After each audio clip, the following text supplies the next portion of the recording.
Ilang araw nang ine-enjoy ni Vanessa Raval ang limelight dahil sa post niya sa social media tungkol sa isang sikat na rapper na nangungulit sa kanya pero hindi niya nga raw ito type.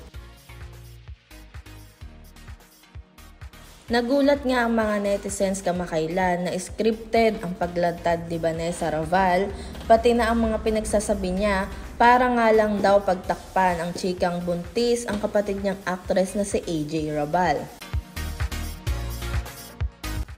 Inamin niya ito kailan lang at sinabing sinadya niyang mag-ingay para mabaling sa kanya ang atensyon ng tao ukol sa isyu ng kanyang kapatid na si AJ Rabal. Sabi ni Vanessa Rabal sa kanyang Facebook account, gumawa ako ng issue para patahimikin sarili mong issue at sa akin na lang magalit ang lahat ng tao. Bandang huli itatanggi mo ko. Huwag ka mag-alala, mahal pa rin kita. Anya sa kapatid niyang si AJ Rabal. Ang sinasabing itinanggi si Vanessa ng kapatid niyang si AJ Rabal ang dahilan kaya siya umaming scripted ito.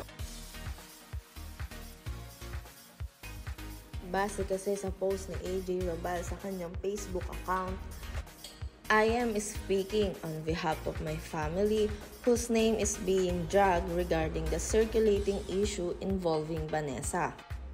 Please stop dragging my name in this issue that I have nothing to do with. Especially my father na umaako ng pressure dahil sa name na dala ni Vanessa. We may share the Raval name pero hindi ko siya nakasamang lumaki. Hindi rin kami close. We are very civil pag nagkikita at times. But there is nothing special about it.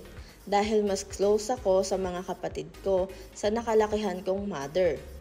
Yung mga brother and sister ko sa kanya ang nakasama ko lumaki and not with Vanessa. We are utterly affected about the circulating issue kahit wala kaming kinalaman. Again, we have nothing to do with it. Labas kaming lahat sa issue ni Vanessa. Ganoon din sa akin. Labas din po lahat ng family members sa bawat issue na dumadating sa akin. Ako po, humihingi ng pasensya sa lahat ng naapektuhan at na-damage lalo na sa hip-hop industry, paliwanag pa ni AJ Rabal.